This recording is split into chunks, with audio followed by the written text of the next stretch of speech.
Many wide complex tachycardias originate in the ventricles, but some do not. The ones that do not may include aberrant SVT like a bundle branch block or a ventricular reentry problem where the ventricles may contract too early after partial repolarization, like that of a pre-excited tachycardia or Wolff-Parkinson-White syndrome. A very common VTach is called monomorphic ventricular tachycardia. This means that all of the complexes are the same size, direction, and shape. This is usually caused by an ectopic pacemaker somewhere located in the ventricle. In this ECG, the rhythm is regular but may also be slightly irregular. The rate is around 1 to 200 beats per minute, and there are rarely any discernible P waves.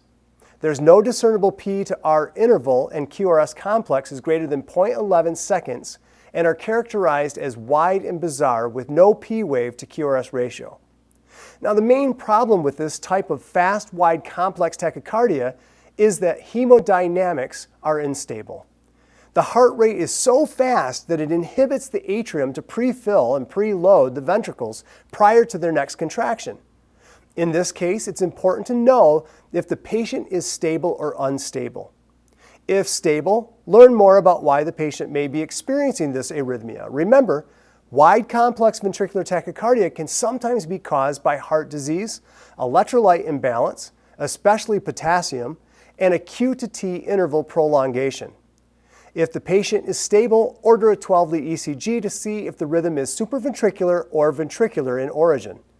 If the patient is unstable, immediate treatment is vital.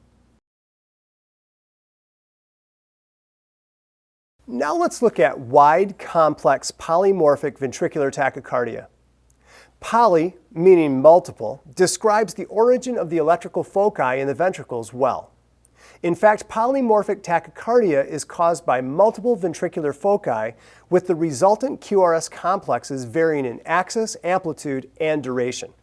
It can also be described as bidirectional VTach, which is another type of polymorphic ventricular tachycardia most commonly associated with digoxin toxicity, and this is known commonly as Torsades des points. Along with digoxin toxicity, we can see polymorphic VT with hypomagnesemia and hypokalemia. Let's take a closer look at the ECG for polymorphic wide complex tachycardia. The rhythm is irregular with a rate between 200 to 250 beats per minute. There are no discernible P waves and there is no P to R interval. QRS complexes are variable but greater than 0.11 seconds and they're wide and bizarre.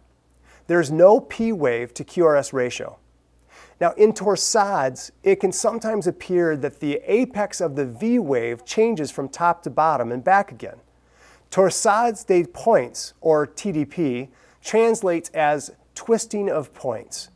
The most important thing to remember with this type and monomorphic wide complex VTach is that both can become pulseless VTach or VFib very quickly.